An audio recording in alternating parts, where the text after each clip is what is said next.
आपका सारथी।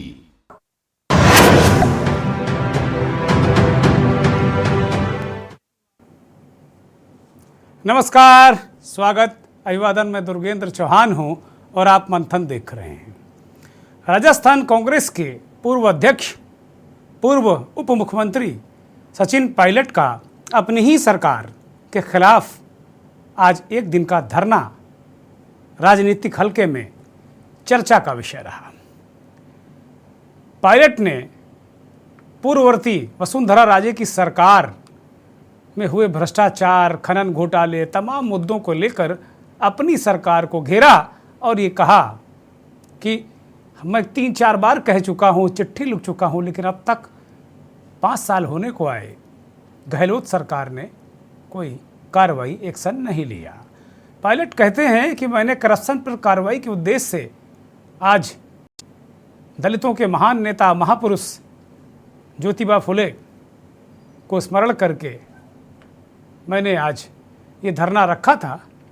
और वास्तव में अगर कोई बात संगठन से होती तो मैं संगठन से बात करता, लेकिन बात सरकार से है तो साल भर से मैं मुख्यमंत्री से मांग कर रहा था, भ्रष्टाचार के खिलाफ हमारी लड़ाई जारी रहेगी, हमारा संघर्ष जारी रहेगा।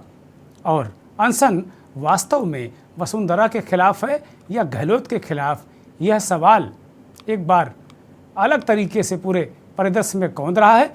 और एक सवाल और उठ रहा है कि क्या राजस्थान भी बंगाल की तरह एक बार, जब 90 के दशक में बंगाल की तरह उसी राह पर जा रहा है। इस बात की पूरी आशंका व्यक्त की जा रही है कि सचिन पायलट दूसरी ममता बनर्जी बनने की राह पर हैं। वो जल्द अपनी नई पार्टी का ऐलान भी कर सकते हैं, वो यहाँ तक कुपित हैं। ममता बनर्जी, याद कीजिए 90 का दशक, ममता बनर्जी बनाम सोमेन मित्रा का इतिहास एक बार फिर राजस्थान की सरजमी पर दोहराया जा सकता है। और उस वक्त 90 के दशक में बंगाल में कुछ ऐसा ही हुआ था। उस वक्त कांग्रेस हाईकमान ने ममता के विरोधी कांग्रेस के प्रदेश अध्यक्ष सोमेन मित्रा का साथ दिया था और फिर जनता ममता बनर्जी के साथ गई थी और तब से वो सत्ता में है। तो कहीं कांग्रेस इस बात को लेकर कहीं नुकसान में तो नहीं रहेगी, ये एक बड़ा सवाल है।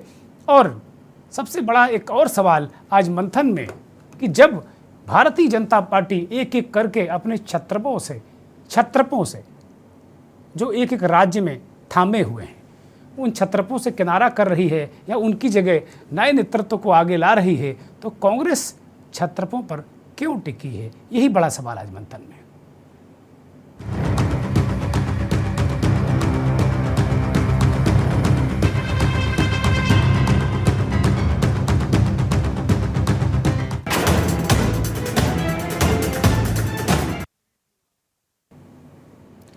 सचिन पायलट ने अनशन के बाद कहा कि सुखजिंदर सिंह रंधावा कुछ दिन पहले ही प्रभारी बने हैं कांग्रेस के राजस्थान के, और मैंने पूर्व के सभी प्रभारियों से बात की थी, लेकिन यह भ्रष्टाचार का मामला अभी तक बना हुआ है और अगर हमें वापस सरकार में आना है तो भ्रष्टाचार के खिलाफ बोलना पड़ेगा, उस पर चोट करनी पड़ेगी और भ्रष्टाचार के खिलाफ हमारी लड़ाई जारी रहेगी। ये बात सचिन पायलट ने अनशन के बाद की।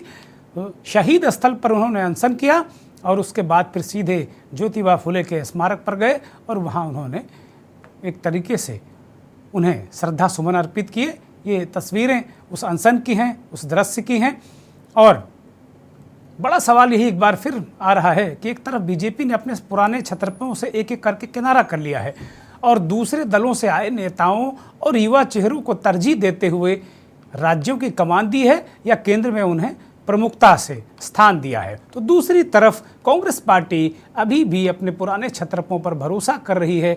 यही वजह है कि बार बार अपनी बात रखने, सवाल उठाने के बाद भी राजस्थान में नेतृत्व परिवर्तन हुआ नहीं। क्षेत्रीय छत्रप अशोक गहलोत जमे हुए हैं और ज्योतिरादित्य सिंधिया सर पटक कर बीजेपी में चले गए, लेकिन कमलनाथ और दिग्विजय की जोड़ी वहां अभी भी कांग्रेस की पहली पसंद मध्य प्रदेश में बनी हुई है। सबसे बड़ी बात यह है कि कांग्रेस के जो ये छत्रप हैं, क्या ये मुश्किल खड़ी कर रहे हैं? क्योंकि एक एक करके बहुत सारे नेता, जो युवा नेता, कभी राहुल गांधी की युवा टीम के युवा तुर्क कहे जाते थे, वो एक एक करके भारतीय जनता पार्टी में चले गए हैं, चाहे वो RPN सिंह हों, चाहे ज्योतिराज सिंधिया हों, जितिन प्रसाद हों, बहुत सारे एक लंबी फहरिस्त है। गुजरात के नेता हार्दिक पटेल हों, ये सब एक एक करके चले गए बीजेपी में। तो ये आखिर कांग्रेस के अंदर हो क्या रहा?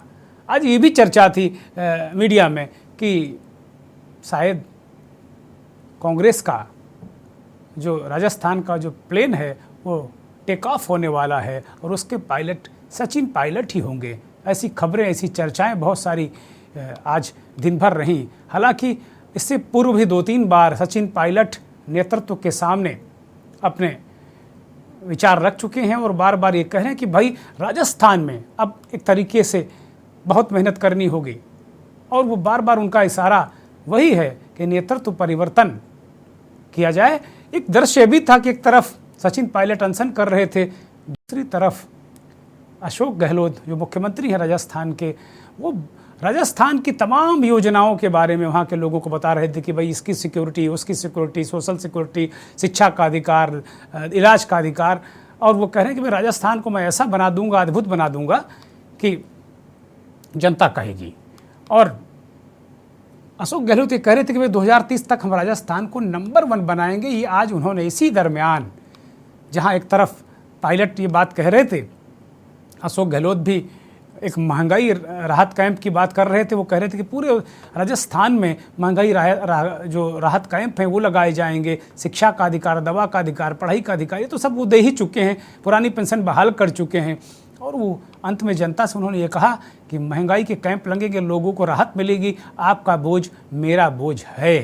तो और सचिन पायलट के क्या आरोप हैं उनको लेकर भी सचिन पायलट ने बात की। वो कह रहे हैं कि भाई पूर्ववर्ती सरकार वसुंधरा राजे की सरकार में खनन घोटाला, एक्साइज घोटाला हुआ था, लेकिन उसके खिलाफ गहलोत सरकार ने कोई कार्रवाई नहीं की। ये बात तो बार बार कही जाती है कि गहलोत और वसुंधरा मिले हुए हैं और दोनों दलों की चिंता है, क्योंकि अब तक भारतीय जनता पार्टी ने भी राजस्थान में कई नेता खड़े किए, लेकिन वसुंधरा राजे सिंधिया के आगे वो नेता टिक नहीं पाए। एक एक करके उन्हें इधर उधर जाना पड़ा या उन्हें भेजना पड़ा।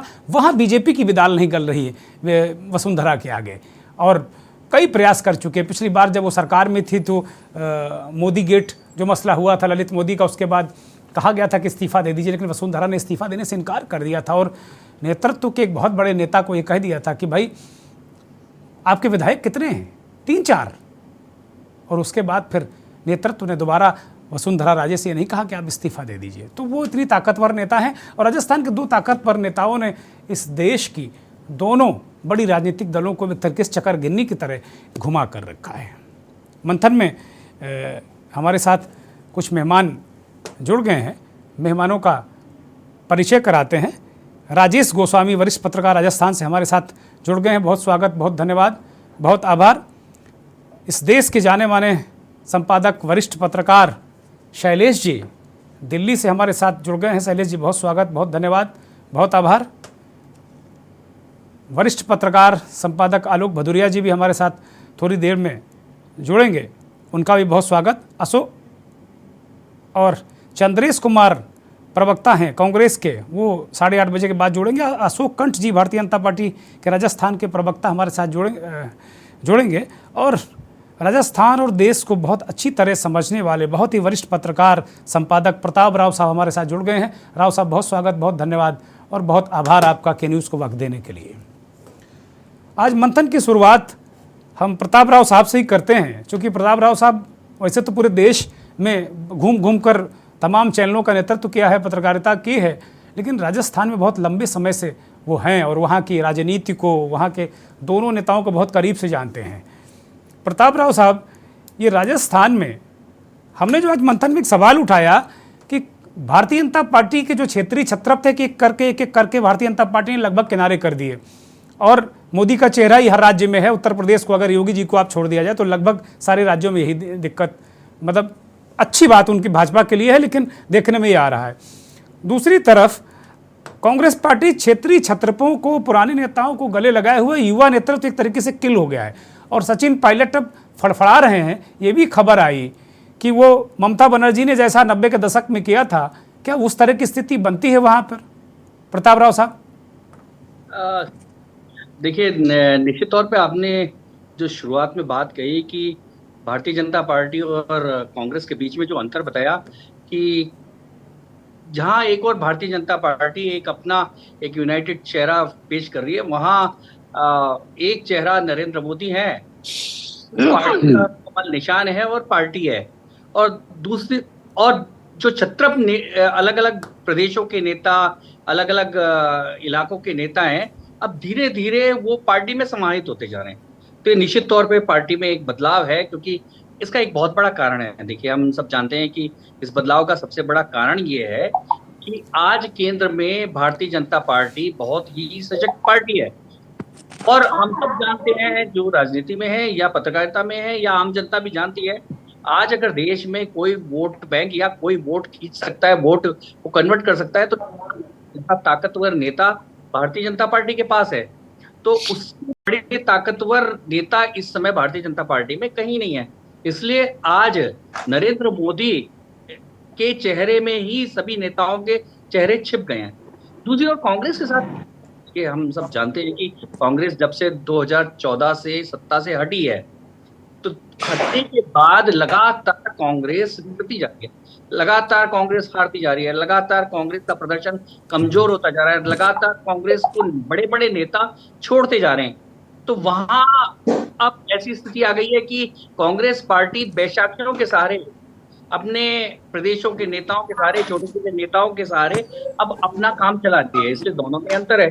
अब जहां तक बात करें कि जो स्थितियां बन रही हैं सचिन पायलट को लेके, निश्चित तौर पे सचिन पायलट, यदि 2014 के पहले की स्थिति कांग्रेस की होती, तो सचिन पायलट हो या अशोक गहलोत, किसी की भी हिम्मत नहीं होती और किसी की भी ताकत नहीं होती कि वो अपने आलाकमान को चुनौती दे सकें।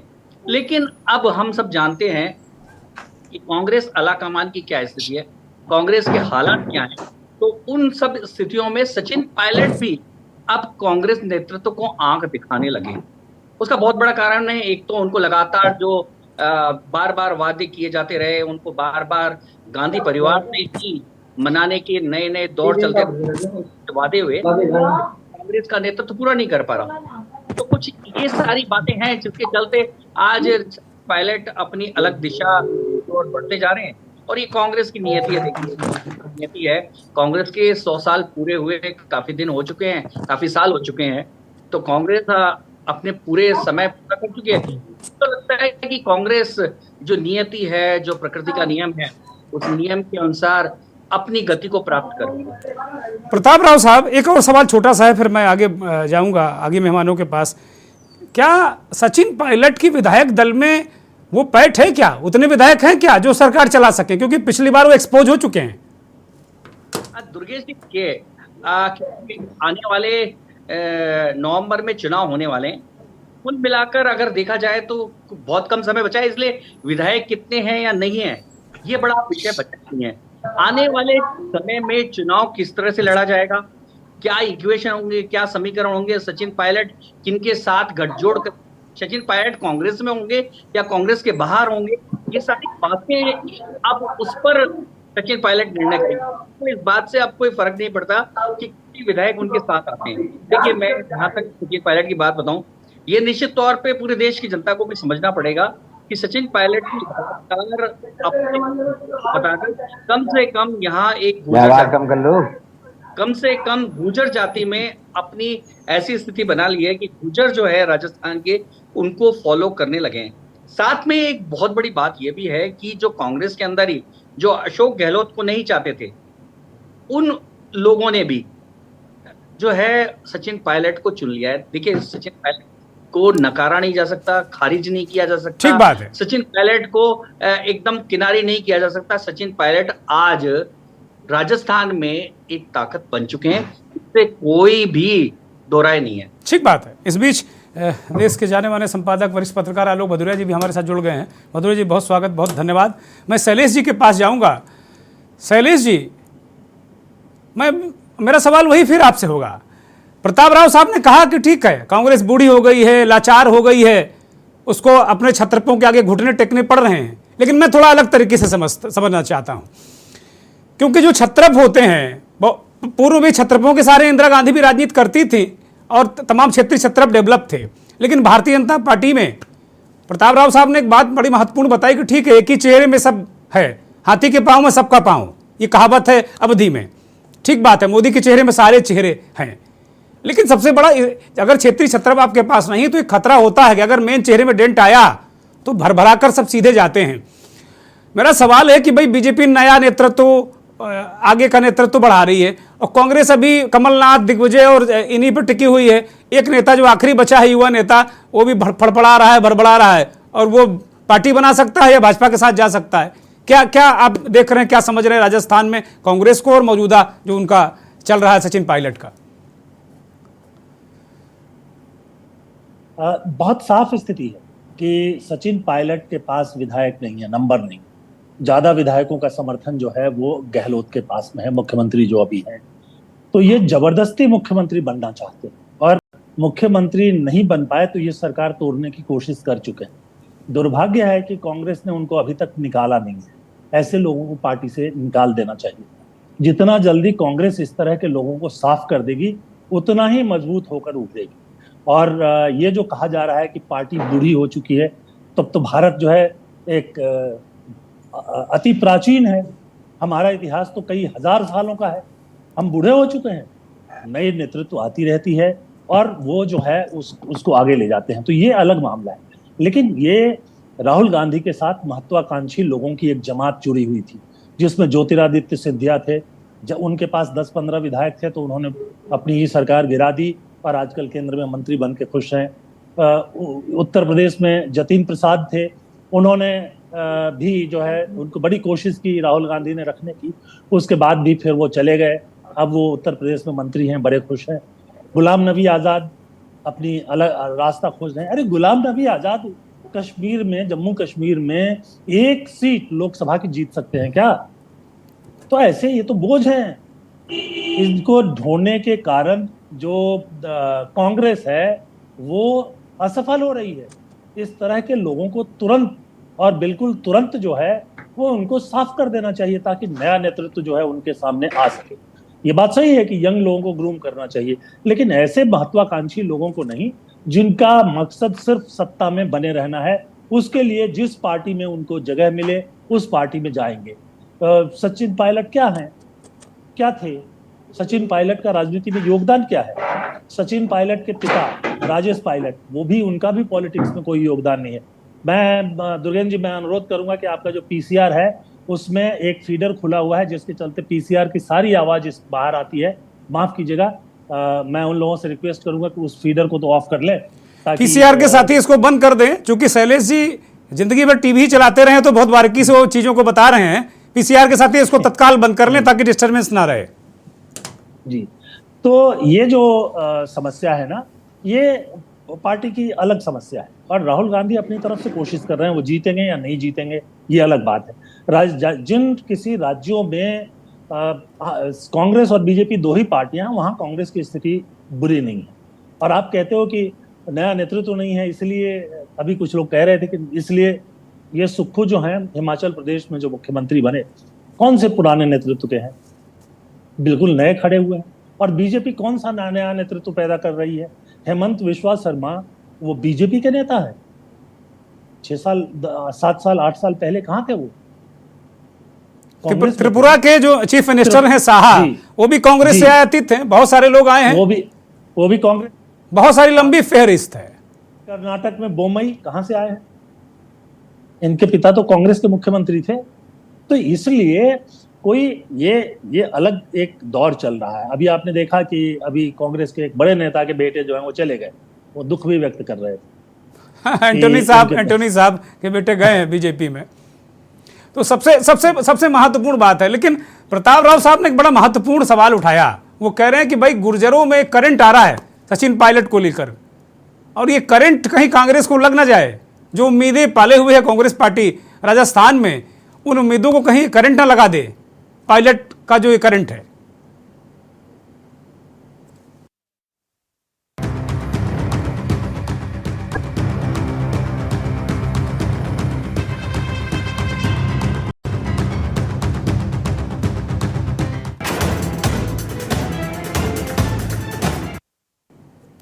ब्रेक से वापस आ गए और सीधे राजेश गोस्वामी राजस्थान से जुड़े हैं, वरिष्ठ पत्रकार हैं। गोस्वामी जी, अभी प्रताप राव साहब और शैलेश जी को आपने सुना, दोनों अलग अलग बातें, दोनों हमारे बहुत ही वरिष्ठ पत्रकार हैं और राजनीति को दोनों लोग बहुत समझते हैं। प्रताप राव जी राजस्थान में ही हैं इस वक्त। क्या वास्तव में कांग्रेस की मजबूरी क्या है कि वो अशोक गहलोत को ढो रही है? राजेश जी अनम्यूट करिए, दर्शक सुन नहीं पा रहे हैं आपको। राजेश गोस्वामी जी। हाँ जी, राजस्थान विधानसभा चुनाव से पहले सचिन पायलट अपनी सरकार के खिलाफ खुलकर सामने आए हैं। 11 अप्रैल 2023 का दिन इतिहास के पन्नों में दर्ज कर दिया गया है। राजस्थान में अपनी सरकार के खिलाफ पूर्व डिप्टी सीएम सचिन पायलट ने अनशन किया है। अनशन समाप्त हो गया है, लेकिन इससे कई बड़े संदेश निकले हैं। चिलचिलाती धूप में, गर्मी में पसीना तरवर सचिन पायलट सहित स्मारक के पास बैठे हुए हैं और अनशन पर अड़े हुए हैं, अकेले हैं और नीचे उनके समर्थक हैं, बैठे हुए हैं। नहीं, इसके क्या वो कह रहे हैं कि कांग्रेस की मजबूरी क्या है कि अशोक गहलोत को, पायलट को क्यों नहीं दे देते? क्या लग रहा है आपको? मुझे लगता है आवाज नहीं पहुंच रही है। मैं भारतीय जनता पार्टी के नेता अशोक कंठ जी के पास जाऊंगा। अशोक जी, दर्द दोनों तरफ एक ही है। अशोक गहलोत और वसुंधरा राजे सिंधिया, वो भी बीजेपी को दर्द दे रही, वहां जमने नहीं दिया किसी को, और अशोक गहलोत भी नहीं, बीजेपी भी वहां कोई नेतृत्व पैदा नहीं कर पाई है। ऐसा क्या दोनों में नेक्सस है कि सचिन पायलट को कहना पड़ रहा कि भाई सिंधिया के कार्यकाल का भ्रष्टाचार अशोक गहलोत छिपा रहे हैं? अशोक जी देखो, मैं तो पहले तो बताऊं, आप इसमें मेरा नाम अशोक शेखावत कर दीजिए, है ना? शेखावत कर दे रहा हूं, माफ कीजिएगा, ये कहीं लिप की त्रुटि है। शेखावत जी बोलिए। हाँ, फिर मैं ये कहूँ कि यदि आप 4 साल 4 माह का यदि कांग्रेस का शासन देखें तो इन्हीं के मंत्री, इन्हीं के विधायक, इनके ही कार्यकर्ता इस सरकार से इतने असंतुष्ट हैं, और जनता का तो आप पूछिए मत। और जनता तो मतलब आप ये देख लीजिए किस प्रकार से यहाँ की राजस्थान की कानून व्यवस्था, अपराध, किए गए वादे, बेरोजगारों के साथ क्या कहा इन्होंने, वो क्या पूरा किया क्या। और बात आती है सचिन पायलट जी की। सचिन पायलट जी की कोई आज की बात नहीं है। सचिन पायलट जी ने कई बार, जब से ये जैसे सरकार बनी है, उप मुख्यमंत्री बनते हैं, तभी से इन्होंने इनके सरकार की कार्य प्रणाली पर प्रश्न चिन्ह लगाया। जब ये हटते हैं, उसके बाद में इनके मंत्री हैं कई जो भ्रष्टाचार के आरोप लगा चुके हैं कि इन्होंने भ्रष्टाचार किया है, और बाकायदा इनके जो रेवेन्यू खान मिनिस्टर हैं उनके लिए भरत सिंह जी कह चुके हैं। और जो वर्तमान में आज सचिन पायलट जी ने, यदि कल परसों आपके प्रेस में सामने, मीडिया के सामने मुखातिब हुए, और आज जिस प्रकार से उन्होंने यहाँ शहीद स्मारक पर जाकर के अपना मौन व्रत रूप से उन्होंने धरना किया है, मौन रूप से किया है, वो क्यों करना पड़ा वो तो ज्यादा कांग्रेस ज्यादा बता सकती है। लेकिन बीजेपी को इसमें घसीटना कि बीजेपी तो बीजेपी को बताना पड़ेगा शेखावत जी, मुद्दे तो बीजेपी के हैं। वो कह रहे हैं कि अशोक गहलोत और वसुंधरा राजे सिंधिया दोनों मिले हुए हैं, जनता को दोनों मिलकर मूर्ख बना रहे हैं, और आपकी पार्टी का कोई नेता वहां जम नहीं पाया है। वसुंधरा ने जमने नहीं दिया, तो दर्द आपका भी वही है जो कांग्रेस का है, जो सचिन पायलट का है। शेखावत जी, मैं बताऊं, आपने कहा उसका मैं जवाब भी दूंगा। सुकोच, ये देख लिए कांग्रेस पार्टी के अंदर क्या अंतरकलह नहीं है क्या? आज की कला है क्या? मैं चर्चा अंतरकलह पे कर ही नहीं रहा हूं, मैं दोनों के दर्द की बात कर रहा हूं। बोलिए, आप कंप्लीट करिए, मैं भदौरिया जी के पास जाऊंगा। एक बार और तो पर्सन चिन्ह लगाना, यदि वो नहीं लेते हैं तो किस कार्रवाई में आते हैं? अनुशासन की हित की कार्रवाई में आते हैं। अनुशासन के लिए बचना उनके लिए जरूरी भी है और बात कहना भी जरूरी है। भ्रष्टाचार उजागर करना है कांग्रेस का, आगे जाकर के यही होगा, एक से बड़ी कड़ियां जुटती जाएगी जैसे जैसे समय आएगा वैसे वैसे। ठीक बात है। आलोक भदौरिया जी के पास जाऊंगा। भदौरिया जी, इस प्रश्न का उत्तर है नहीं, ना बीजेपी के पास ना कांग्रेस के पास, आप कुछ प्रकाश डालिए। इसकी जगह राकेश कर दो, राकेश गोस्वामी। आलोक भदौरिया जी। हाँ, धन्यवाद दुर्गे जी। देखिए, दो चीज है, सचिन के पास नंबर तो नहीं है, ये तो तय है, और ये मानेसर के घटनाक्रम से ही बिल्कुल तय हो गया था। और जितनी इनको फजीहत कांग्रेस की करानी थी, ये अपना मुख्यमंत्री बनने का जो सपना था, ये इनका मानेसर वाले घटनाक्रम से वो सारा का सारा एक्सपोज भी हो चुका था। क्योंकि एक बात ये बिल्कुल नहीं समझ में आती है, जब आप मानेसर तक पहुंच गए तो आप दिल्ली मुख्यालय में कांग्रेस के मुख्यालय पर कर लेते ना प्रदर्शन। कितनी दूर था वहां से? मानेसर से तो सड़क दौड़ती हुई चली जाती है, पौन घंटे में आप सीधे कांग्रेस के मुख्यालय पे प्रदर्शन करते हैं। आप मानेसर में क्यों रुक गए थे? तो बहरहाल वो तो एक एक्सपोजर हो गया। तो अब ये है कि दो चीजें, अगर आप ये मानते हैं कि सचिन पायलट बहुत मजबूत जनाधार वाले नेता हैं, तो मुझे लगता है ये उनकी एक खुशफहमी है। क्योंकि अभी भी कहीं से भी राजनीतिक क्षेत्रों में या राजस्थान के साथियों से ये फीडबैक नहीं मिला है कि वो 20 सीटें भी अपने दम पे निकाल आलोक जी, के लेके प्रताप राव जी जाएंगे। कह रहे हैं कि ठीक बात, अब चूंकि चुनाव के 8 महीने हैं आज, इसीलिए मैंने बहुत राजस्थान के धुरंधर और देश के, आपके समेत देश के धुरंधर पत्रकारों को आज हमने इसीलिए आमंत्रित किया है कि वो, प्रताप राव जी कह रहे हैं कि अब सवाल ये नहीं कि कितनी सीट के नेता हैं, कितने विधायक हैं, वो गुर्जरों के जो वोट बैंक है वो दिक्कत हो सकती है कांग्रेस पार्टी को। देखिए, गुर्जरों का वोट बैंक कितना है और कितने जिलों में फैला है, मैं चाहूंगा कि कृपया इस पे भी प्रकाश डाला जाए। क्या गुर्जर के वोट बैंक इतना बड़ा है कि जाट वहां पर हाशिए पे आ जाते हैं? क्या गुर्जरों का वोट बैंक इतना बड़ा है कि वहां पे वो 40 सीटों पर निर्णायक होते हैं? ऐसा कुछ भी नहीं है। तो इसलिए ये कहना बिल्कुल गलत है कि उनका वो मजबूत जनाधार वाले नेता हैं। हाँ, संघर्ष कर रहे हैं, युवा हैं, उनके पास उम्र है, थोड़ा सा अनुभव भी है, लेकिन जो इन्होंने अपना दिखाया इधर पिछले 3-4 सालों के अंदर, जो उनके जो कारण मतलब जो भी उन्होंने कदम उठाए, वो कदम उनकी राजनीतिक अपरिपक्वता को दिखाते हैं। बिल्कुल। देखिए, मैं इसको दूसरे तरीके से कहता हूँ। मैं तो कहता हूँ कि अगर कांग्रेस जीती तो क्या, इसमें हम एक हाइपोथेटिकल एक स्थिति पर बात करते हैं, अगर कांग्रेस जीती तो क्या सचिन पायलट, अगर राजीव गहलोत जी को हटा दिया जाता है, तो क्या सचिन जी के आधार पर कांग्रेस दोबारा जीत जाएगी? इसमें से जो भी पैनलिस्ट कह रहे हैं कि गुजरों का वोट बैंक बहुत बड़ा है, तो क्या इस बात की वो पुष्टि कर सकते हैं कि वो अकेले अपने वोट बैंक के आधार पर चुनाव जिता कर ले आएंगे? नंबर 1। नंबर 2, वहां पर जो भी राजस्थान में जो छत्रप है या कांग्रेस के अभी जो भी छत्रप बचे हैं, आप ये मान करके चलिए कि कांग्रेस का केंद्रीय नेतृत्व उनको सत्ता में वापसी में या उनको बहुमत दिलाने में केंद्र के नेतृत्व का कोई बहुत बड़ा योगदान नहीं है। अगर वहां पे वो जीत रहे हैं तो वहां पर वो गहलोत जी का है, जहां भी जो जीत रहे हैं। अगर वहां पर छत्तीसगढ़ में आ रहा है तो वहां पर बघेल जी का आ रहा है। तो यहाँ सबका एक अलग अलग है। कर्नाटक में अगर आएगा नहीं, तो आलोक जी, जो लास्ट जो आखिरी चुनाव था आलोक जी, उसमें तो सचिन पायलट अध्यक्ष थे पार्टी के और उन्होंने मेहनत की और उसी का वो मुआवजा मांग रहे हैं कि भाई हमने मेहनत की और गहलोत जी मौज कर रहे हैं।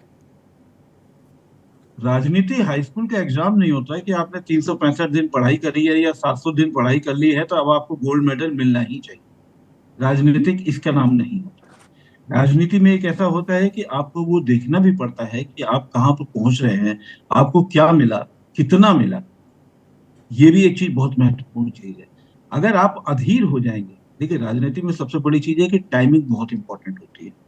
टाइमिंग के आधार पर ये हमारे बड़े खराब बल्लेबाज सचिन पायलट साबित हो रहे हैं। अगर आपकी टाइमिंग नहीं सही है, आप ये मान करके चलिए कि आप दूरंदेशी फैसला नहीं ले पाएंगे, और जब वो फैसला नहीं ले पाएंगे तो आपको सत्ता में कौन सुशोभित करेगा? क्या आप जिस तरीके से आप बन रहे हैं, मैं ये नहीं कह रहा कि वो भारतीय जनता पार्टी के कहने पे, मुझे नहीं मालूम कि इस बात को हम आप टाइमिंग पे सवाल उठा रहे हैं, टाइमिंग वही लग रही है इस वक्त। नहीं, देखिए मैं इस पर ये नहीं कह रहा कि भारतीय जनता पार्टी उनको कर रही है। हाँ, एक पैटर्न जरूर आ रहा है। पैटर्न इसलिए आ रहा है कि जब भी कभी चुनाव होता है तो भारतीय जनता पार्टी का ये जो नई वाली जो भारतीय जनता पार्टी 2014 के बाद से आई है, इसमें एक ऐसा होता है कि चुनाव से पूर्व वो अपने नेताओं के मतलब दूसरे दलों के नेताओं का अपने यहाँ आना जाना आवाजाही वो शुरू करा देती है। यहाँ पर वो चालू हो चुका है। यहाँ पर देखिए आरोप कौन लगा रहा है? पहले सबसे पहले राहुल पर हमलावर कौन हुआ? भारतीय जनता पार्टी के किस श्रेणी के नेता हुए? पहला आप अनुराग ठाकुर, दूसरा पीयूष गोयल। क्या वो कितने बड़े नेता हैं भाई? क्या उनका कोई बहुत बड़ा नेता सीधे हमलावर हुआ? नहीं हुआ। फिर उसके बाद में आपने किसको लिया? फिर आपने लिया कांग्रेस के लोगों को चुना। ये देखिए टाइम में फिर आपने सिंधिया को चुना, फिर आपने गुलाम नबी आजाद को चुना। आपने ऐसे लोगों को चुना जिन्होंने तो जिंदगी भर कांग्रेस ने उनको कहां से कहां तक शरद पहुंचाया पवार है। फिर आ गए बाद में। और फिर उसके बाद में आप अब किन किन को चुन रहे हैं? तो सवाल है कि आपको लग रहा है कि आप सीधे तौर पर डेंट नहीं पहुंचा पा रहे हैं। राहुल गांधी ने जो अपनी यात्रा से जो एक कद अपना राजनीतिक कद जो हासिल किया है, उसको आप दागदार नहीं कर पा रहे हैं, तो आप कांग्रेस के ही आलोक पुराने जी लोगों कंप्लीट को करें, मैं एक ब्रेक चुनकर। पर जाऊंगा फिर। हाँ, तो मुझे नहीं लगता कि सचिन की टाइमिंग बिल्कुल सही है, और उनका राजनीतिक कद भी अभी इतना बड़ा नहीं है। अगर वो इतना बड़ा होता तो मुझे तो ये नहीं समझ में आ रहा है कि वो क्या कर रहे हैं। केवल महात्मा गांधी की फोटो, और किसी की फोटो क्यों नहीं? क्या वो निर्दलीय हैं? एक तो ये भी समझ में होना आप, मुझे तो ये भी नहीं पता चल रहा है कि सचिन पायलट वो कौन है। अगर हम नहीं जानते, आप नहीं जानते, केवल अगर फोटो दे दी जाए तो और अनशन पर लिख दिया जाए तो पीछे महात्मा गांधी है, तो बीच में पार्टी कौन सी है? क्या वो निर्दलीय है? क्या वो एनजीओ है? तो जो आदमी है, जो व्यक्ति अपनी पार्टी के अपने मंसूबों को ही नहीं तय कर पा रहा है, अपने ये कमिटमेंट ये को ये ही बड़ा नहीं दर्शा सवाल पा है, रहा ये है, बड़ा उससे सवाल आप। है आलोक जी, ये बड़ा सवाल है और ये बड़ा महत्वपूर्ण सवाल है। मैं ब्रेक से लौटूंगा तो प्रताप राव जी से 2-3 बड़े महत्वपूर्ण सवाल जो आलोक जी ने उठाए हैं उनका जवाब बहुत लेना जरूरी है।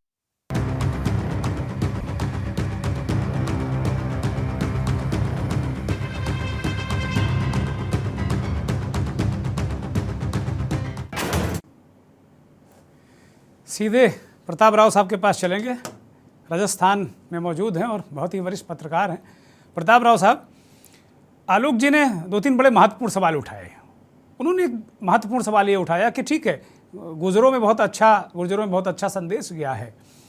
क्या वहाँ की परिस्थितियाँ आप ज़्यादा बेहतर समझ रहे हैं ग्राउंड लेवल पर, आप चूँकि वहाँ पर मौजूद हैं। क्या सचिन पायलट वो संकेत और संदेश नीचे तक देने में कामयाब रहे हैं कि एक ठीक अच्छी खासी सीटों पर या तो डेंट करें या कांग्रेस को फ़ायदा पहुंचा सकें, या क्या उनकी राजनीतिक हैसियत ऐसी वहाँ बन गई है कि वो अशोक गहलोत को अगर कांग्रेस बैठा दे, घर पे मार्गदर्शक मंडल में बैठा दे, तो वो कांग्रेस की सरकार वहाँ वापस ला सकते हैं? ये बड़ा अहम सवाल है। प्रताप राव जी अनम्यूट करिए सर आपको। राजस्थान, दुर्गेश जी, मेरे को लग रहा है कि राजस्थान की परिस्थिति और राजस्थान की राजनीति और समीकरण उसको शायद कोई नहीं समझ पा रहे हैं, इसलिए इस तरह की बातें आ रही हैं। हमें पिछले चुनाव में जाना पड़ेगा। पिछले चुनाव में राजस्थान को अगर राजनीतिक दृष्टि से देखा जाए तो 3 प्रमुख भाग हैं जहां से अगर कोई पार्टी के रिजल्ट के परिणाम सत्ता की ओर मोड़ते हैं। एक मारवाड़ है, एक मेवाड़ है, और दूसरा पूरा जयपुर का क्षेत्र है जिसे पूर्वी राजस्थान कहा जाता है। देखिए, ये पूर्वी राजस्थान जो है ये गुर्जर मीणाओं का इलाका है जहां बाकी जातियां भी हैं, लेकिन गुर्जर मीणाओं के बीच में सबसे ज्यादा संघर्ष भी होता है और चुनाव की जो रिजल्ट है उस पर काफी असर उन वोटर्स का पड़ता है। पिछली बार जब चुनाव हुआ तो 69 जो सीट पूर्वी राजस्थान की हैं उसमें मैक्सिमम सीट वो कांग्रेस ने जीती, और कांग्रेस ने जीती इसलिए 20 सीट आगे रहते हुए बीजेपी से वो सत्ता में आ पाई। तो ये हमें समझना होगा। देखिए, गुर्जर जो वोट बैंक है, गुर्जर वोट बैंक शुरुआत से ही बीजेपी के साथ रहा है, लेकिन पिछले चुनाव में सचिन पायलट के कारण थोक बंद तरीके से कांग्रेस के साथ आया था। ये हमें समझना पड़ेगा। और आखिर में गुर्जर वोट बैंक बना कैसे? गुर्जर वोट बैंक हम सब जानते हैं कि जो वर्ल्ड फेम जो गुर्जर आंदोलन है राजस्थान में हुआ था, काफी लोग मारे गए थे, उसके बाद गुर्जरों का एक वोट बैंक बना, गुर्जरों ने चुनावों में थोक बंद वोटिंग करनी शुरू की, उसके बाद ये गुर्जर वोट बैंक बना है। तो इसलिए कोई ये सोचे कि दिल्ली में बैठ के कि राजस्थान में ये असर नहीं पड़ेगा, तो ये गलतफहमी है, पहली बात। दूसरी बात ये है कि देखिए, सचिन पायलट ने, मेरा ये कहना है कि जैसे आपने बहुत अच्छा प्रश्न उठाया था, जब बात कही थी कि पिछले जब चुनाव हुए थे तो सचिन पायलट संघर्ष कर रहे थे। सचिन पायलट केंद्र में मंत्री थे, केंद्र में मंत्री रहते हुए उन्हें राजस्थान का अध्यक्ष बनाया गया था और वो आना नहीं चाहते थे, लेकिन उनको मंत्री जब अध्यक्ष बनाया गया, ऐसा कहा जाता है, वो खुद कहते हैं कि मुझसे ये वादा किया गया, गांधी परिवार ने वादा किया कि आप नेतृत्व करोगे तो आपके नेतृत्व में ही सरकार बनेगी। क्योंकि कांग्रेस की एक जो इतिहास रहा है उसमें यह है कि अशोक गहलोत ने पहला चुनाव, जब अशोक गहलोत पहली बार मुख्यमंत्री बने, उनके नेतृत्व में जब चुनाव हुआ वो हार गए, दूसरी बार मुख्यमंत्री बने, दूसरा चुनाव हुआ फिर हार। तो ऐसे कांग्रेस में ये काफी चर्चा थी कि इस बार नेतृत्व बदलेगा, लेकिन अल्टीमेटली हम सब जानते हैं कि राजनीतिक चक्र घुमा और अशोक गहलोत मुख्यमंत्री बने, वहीं से लड़ाई शुरू होती है। देखिए, अशोक गहलोत की लड़ाई और अशोक गहलोत और सचिन पायलट की लड़ाई कोई आज की लड़ाई नहीं है। ये उसी समय से शुरू हो गई थी जब सचिन पायलट यहाँ अध्यक्ष बन के आए। उन्होंने अपने हिसाब से राजनीतिक समीकरण बनाने शुरू किए, अपने हिसाब से राजनीतिक गोटियां बिछानी शुरू की, और वहां टकराव सीधा शुरू हुआ। धीरे धीरे ये सरकार तक आया और ये धीरे धीरे बढ़ता गया। असर क्या होगा, देखिए मैं बता रहा हूँ। हाँ, मेरा सवाल यही है कि अब होगा क्या? वो अलग पार्टी बनाएंगे, अन्य किसी दल में जाएंगे, या अभी ऐसे ही वो करते रहेंगे चुनाव तक? आपको मैं एक और बात बताता हूँ कि कांग्रेस इस समय एंटी इनकम्बेंसी के जो बहुत बड़े पंप पर सवार हो चुकी है। राजस्थान में कांग्रेस के खिलाफ बहुत जबरदस्त माहौल है। राजस्थान के अगर गांवों में जाएंगे तो हमें ये पता लगेगा, राजस्थान में जबरदस्त माहौल है कांग्रेस के खिलाफ। और ऐसे में सचिन पायलट भी साथ छोड़ के जाते हैं, जैसा लग रहा है। देखिए, अभी ये बात उठ रही थी कि उन्होंने सीधे अशोक गहलोत को निशाना नहीं बनाया, वसुंधरा राजे को निशाना बनाया। इससे साफ तौर पे जाहिर है वो बनाया क्यों, क्योंकि जब कांग्रेस पिछली बार चुनाव लड़ रही थी तो कांग्रेस ने जो वसुंधरा सरकार में जो घोटाले हुए थे उनकी जांच का वादा करके और दोषियों को जेल पहुंचाने का वादा किया था। तो सचिन पायलट को एक मुद्दा मिला। देखिए, अगर सचिन पायलट ये मुद्दा उठाया है, साथ में उन्होंने ये कहा है कि कहीं ना कहीं मिलीभगत है। आज के भाषण में उन्होंने कहा कि ये अशोक गहलोत और वसुंधरा जी की मिलीभगत लगती है, जिसके कारण उनके खिलाफ जांच नहीं हो रही। तो ऐसा क्या कि ये तो एक साफ तौर पे जाहिर कर दिया कि सचिन पायलट ने राह तय कर ली है कि वो बीजेपी में तो नहीं जाएंगे। दूसरी बात ये तय कर दी है कि कांग्रेस से अब उनकी दूरी बढ़ती जा रही है। अब कांग्रेस से दूरी बढ़ रही है और बीजेपी में नहीं जाएंगे तो उनके लिए तीसरा रास्ता बचता है। अब सचिन पायलट जैसी बात पहले ही यहाँ आरएलपी के लीडर, जो अभी बीच में बात आई थी कि जाट वोट बैंक भी यहाँ मजबूत वोट बैंक है, आरएलपी करके एक छोटी सी पार्टी है, हनुमान बेनीवाल उसके सांसद भी हैं। हालांकि उसका क्षेत्र में कुछ क्षेत्र में असर है, लेकिन वो बहुत पहले से कह रहे हैं कि अशोक गहलोत और वसुंधरा की मिलीभगत है। अभी केजरीवाल आए, उन्होंने भी कहा कि अशोक गहलोत और वसुंधरा की सर पूरे देश में, सर केजरीवाल छोड़िए, बेनीवाल छोड़िए, पूरे देश में लोग ये कहते हैं सर, पूरे देश में कहते हैं। ये तो नहीं, लेकिन ये तीनों तो चुनाव लड़ रहे हैं, तो ये तीनों जब एक ही बात बोल रहे हैं तो ये एक साफ संकेत मिल रहा है। देखिए दुर्गेश जी, कि अरविंद केजरीवाल, हनुमान बेनीवाल और सचिन पायलट शायद एक रास्ता चुन सकते हैं, क्योंकि उनके दोनों के निशाने पर बीजेपी और कांग्रेस हैं। तो इसलिए ये बात तो तय करनी पड़ेगी, और मुझे लगता है कि इसका अल्टीमेटली नुकसान कांग्रेस को होगा और भाजपा को इसका फायदा ये होगा कि जो कांग्रेसी वो कांग्रेस की सरकार से नाराज हैं लेकिन बीजेपी को नहीं देना चाहते हैं, तो वो भी सचिन पायलट के साथ जाएंगे। तो जो गैप अभी कहा जा रहा है कि एक अच्छी मेजॉरिटी से बीजेपी जीत सकती है, तो बम्पर मेजॉरिटी, थंबिंग मेजॉरिटी से भी पार्टी जीत सकती है, अगर ऐसा तीसरा मोर्चा अगर खड़ा होता है तो ऐसा लगता है। तो देखिए, ये राजनीति के लिए, कांग्रेस के लिए बड़ी चुनौती का समय आ चुका है। ठीक है सर, ठीक है सर, मैं शैलेश जी के पास जाऊंगा। शैलेश जी, प्रताप राव साहब ने वही समीकरण बता दिए जिन समीकरणों के दम पर गुजरात में प्रचंड, महाप्रचंड बहुमत बीजेपी लेकर आई, लगभग वही समीकरण। इसे कैसे, इसका विश्लेषण कैसे करेंगे आप? देखिए, मैं चुनाव के नतीजों पर अभी से नहीं जाना चाहता, क्योंकि ये जो 8 महीने हैं, 7 महीने हैं, इसमें स्थितियां बहुत बदलेंगी और बहुत सारी चीजें बदलती हुई दिखाई दे रही हैं। 24 का चुनाव भी दिखाई दे रहा है, रामनवमी के दंगे भी दिखाई दे रहे हैं, तो बहुत सी चीजें बदल जाएंगी। लेकिन जो मुझे यहाँ पर पॉइंट आउट करना है, वो सिर्फ इतना पॉइंट आउट करना है कि जो सचिन निशाना लगा रहे हैं कि ये वसुंधरा राजे सिंधिया के भ्रष्टाचारों की जांच नहीं कर रहे हैं। कई लोग, हमारे वक्ता कह रहे थे कि वो जो हैं, अगर बीजेपी में जाना होता तो इस तरह के आरोप क्यों लगाते। सच्चाई तो ये है कि बीजेपी का केंद्रीय नेतृत्व जो है वो खुद वसुंधरा राजे से छुटकारा पा एग्जैक्टली बहुत दिनों से कोशिश कर रहा है वो, लेकिन वो चूंकि उसकी दाल गल नहीं रही। हमने अपने कार्यक्रम के ओपनिंग में भी इस बात को कहा था कि दाल गल नहीं रही वहां। अलग बात है, पायलट आए कुछ सीटों पे, जाहिर सी बात है कि इतने दिनों से ग्रूम किया है कांग्रेस ने उनको वहां पर काम करने दिया है। पिछली बार विधानसभा चुनाव से पहले पार्टी का अध्यक्ष बनाकर उनको पूरे राज्य में जाने दिया। लेकिन मेरा सवाल यह है कि अगर पायलट जब राज्य में पार्टी के अध्यक्ष थे तो जो विधायक के लिए कैंडिडेट चुने गए वो तो उनकी सहमति से चुने गए ना। मैंने तो नहीं सुना कि पिछले चुनाव के पहले उन्होंने बहुत नाराजगी जाहिर की हो कि मेरी इच्छा के खिलाफ लोगों को टिकट दिया गया। लेकिन वही विधायक जब चुन करके आए तो उनके साथ जाने के लिए तैयार नहीं है। तो इसका सीधा मतलब है कि उनकी कोई उतनी पकड़ नहीं है। रही बात कांग्रेस के हारने और जीतने की, तो देखिए ये हो सकता है कि 5 साल हो गए हैं, लोगों को ये लगे कि चलो एक बार बदल के देख लेते हैं। बहुत सी जगहों पर, हिमाचल हम देख ही रहे हैं, वो तो हर साल 5 साल में बदल देते हैं। राजस्थान भी ऐसा ही कर सकता है, ये एक अलग बात होती है। एंटी इनकम्बेंसी की जो बात की जा रही है, एंटी इनकम्बेंसी होती ही है किसी भी सरकार के खिलाफ।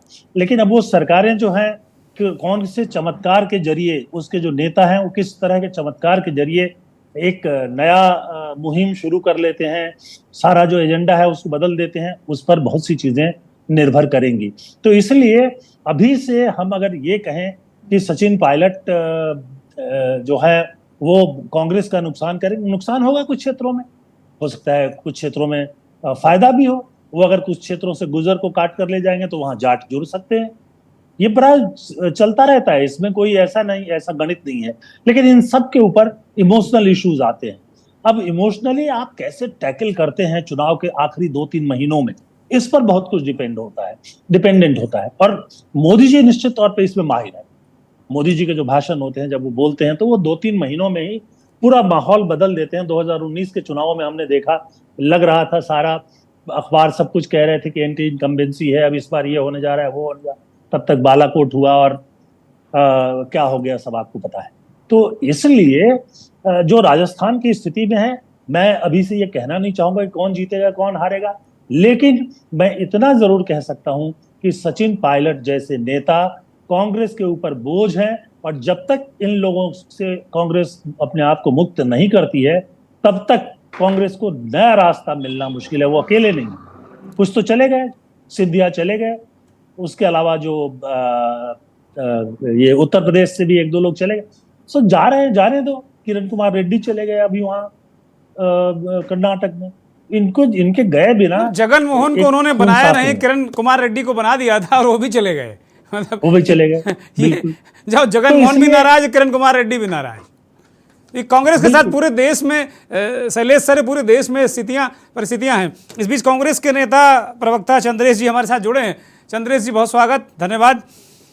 चंद्रेश जी, ये आपकी भारतीय जनता पार्टी, जो मेरा प्रश्न ये है कि भारतीय जनता पार्टी युवा नेतृत्व आगे ला रही है, क्षेत्रीय छत्रप जो उनके यहाँ थे धीरे धीरे खत्म हो गए हैं, एक चेहरा नरेंद्र मोदी का, और आप लोग बिल्कुल 100 साल का इतिहास गले लगाए हुए हैं। अशोक गहलोत को आप हटा नहीं रहे हैं, और पायलट बार बार चेतावनी दे रहे हैं, धमकी दे रहे हैं। वो कह रहे हैं भाई सिंधिया और गहलोत दोनों मिले हुए हैं।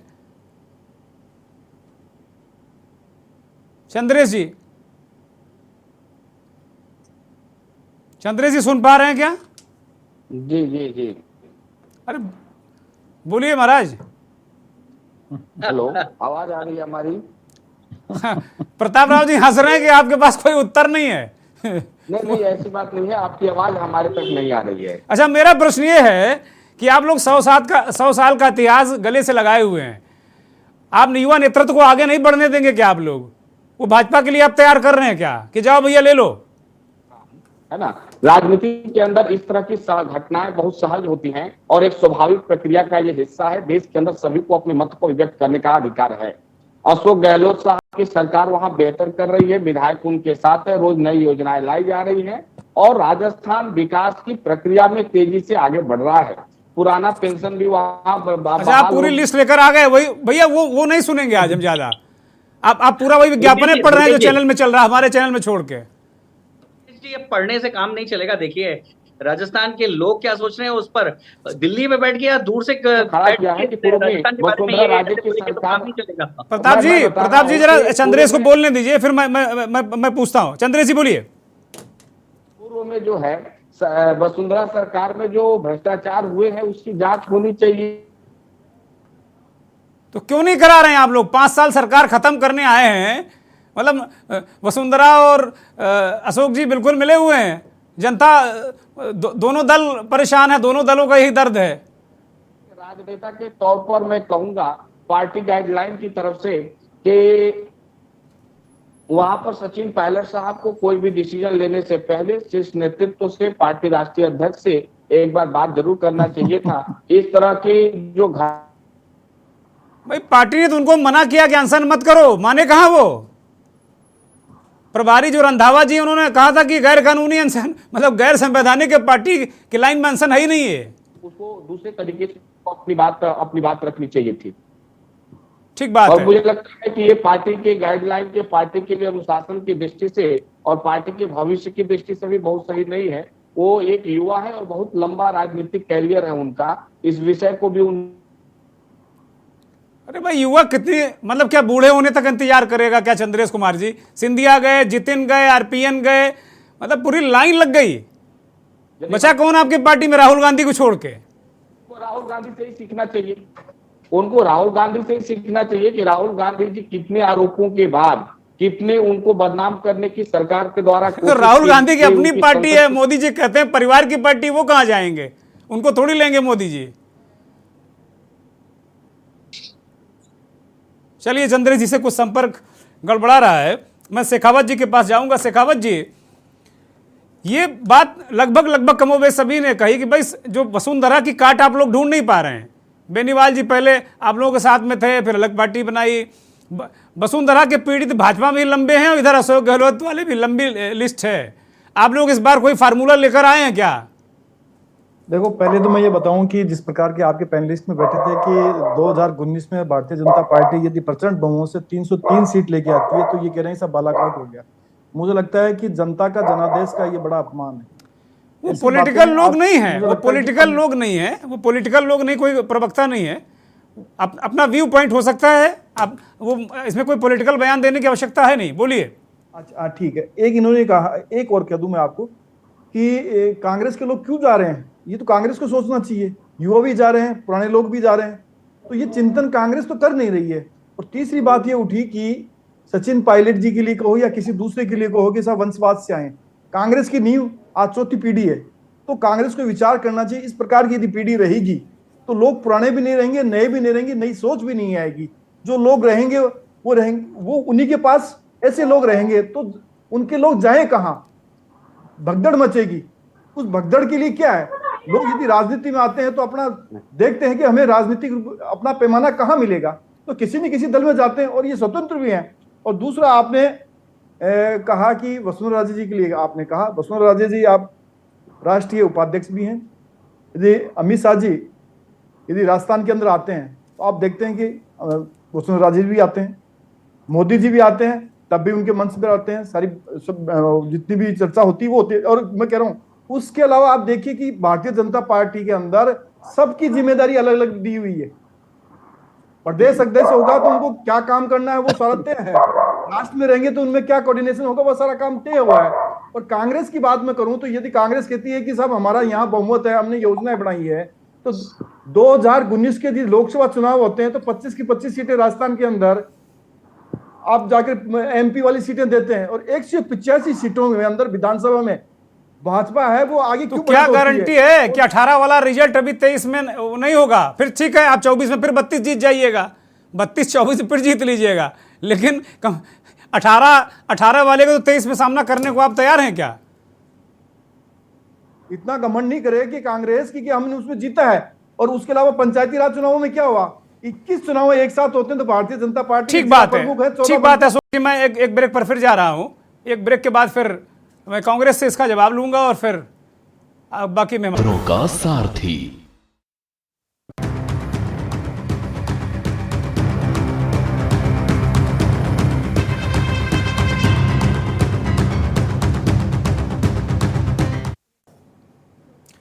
ब्रेक के बाद एक बार फिर आपका स्वागत है। सीधे रुख करेंगे चंद्रेश कुमार, कांग्रेस के नेता प्रवक्ता।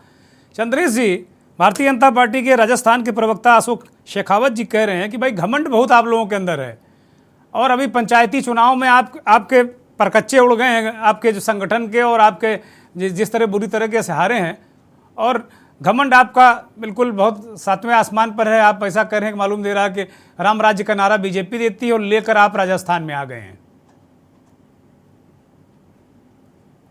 चंद्रेश जी,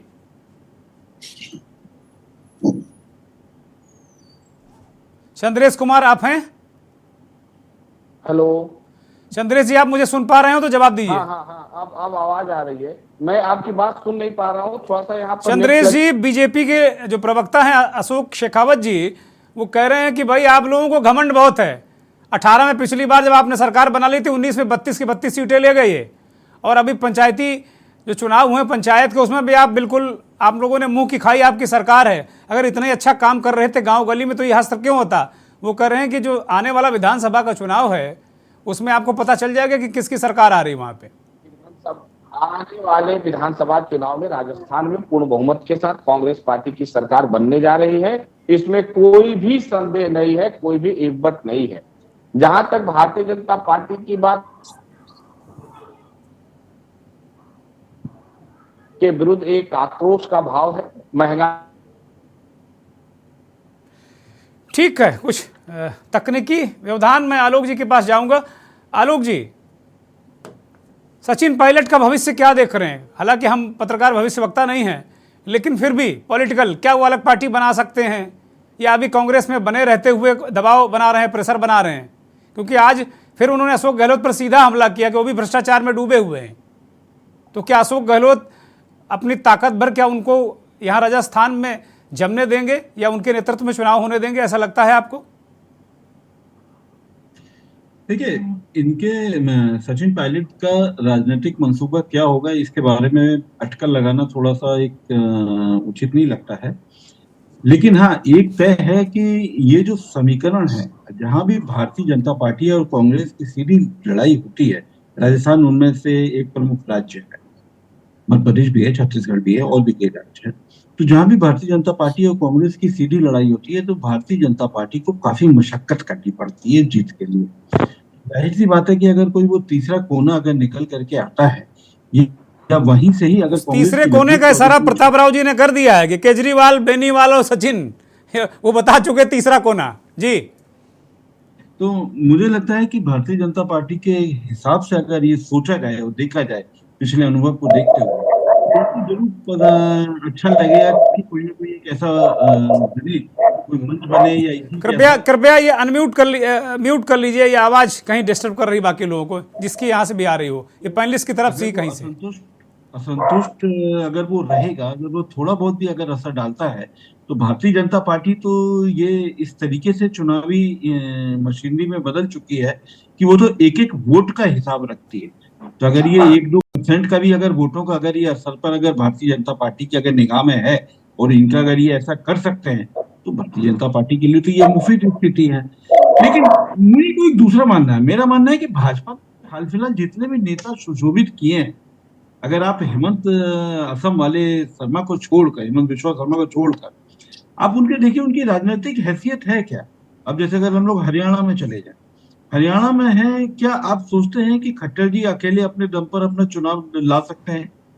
नहीं ला सकते, नहीं जिता कर ला सकते, नहीं ला पाए, इनको चौटाला जी का सहारा लेना पड़ा। इनमें केवल उत्तर प्रदेश एक अपवाद है जहां पर एक सशक्त एक नेता है। अलावा महाराष्ट्र में चले जाइए, महाराष्ट्र में भी देवेंद्र फडणवीस को मुख्यमंत्री बनाया गया, वो भी ऐसा नहीं है कि अपने दम पर ला पाए। और इवन मध्य प्रदेश में भी अगर हम बात की जाए तो ज्योतिरादित्य दत्ता भी इस स्थिति में नहीं आ पाए हैं कि वो भारतीय जनता पार्टी की जीत को अपने कंधे पर उसको सत्ता तक पहुंचा सके। ठीक बात। इसलिए अभी वो स्थिति मुझे नहीं लगता कि इसलिए कि सचिन पायलट के बारे में कुछ बहुत सोचा जाए। अभी देखा जाएगा कि 2-4 दिन क्या करते हैं। अभी जैसा कि शैलेश जी ने बिल्कुल कहा, अभी तो काफी दिन बाकी हैं, तो देखना पड़ेगा कि भारतीय जनता पार्टी का अगर जिस तरीके से उन्होंने नेताओं का चयन किया है पुराने कांग्रेसियों का कांग्रेस पर निशाना बनाने के लिए, तो उसी की कड़ी में एक अगला कदम नजर आता है। लेकिन तब भी अभी भविष्य के बारे में भी बहुत अटकल नहीं लगाई जाती। बहुत बहुत शुक्रिया आलोक जी, बहुत शुक्रिया। शैलेश जी आपका भी बहुत धन्यवाद। अशोक शेखावत जी, चंद्रेश कुमार जी आपका भी धन्यवाद, और प्रताप राव साहब आपका भी बहुत बहुत धन्यवाद, बहुत बहुत आभार। धन्यवाद उन करोड़ों दर्शकों का जो के न्यूज़ को देखते हैं, हमारे इस खास कार्यक्रम मंथन को देखते हैं। बहुत बहुत धन्यवाद।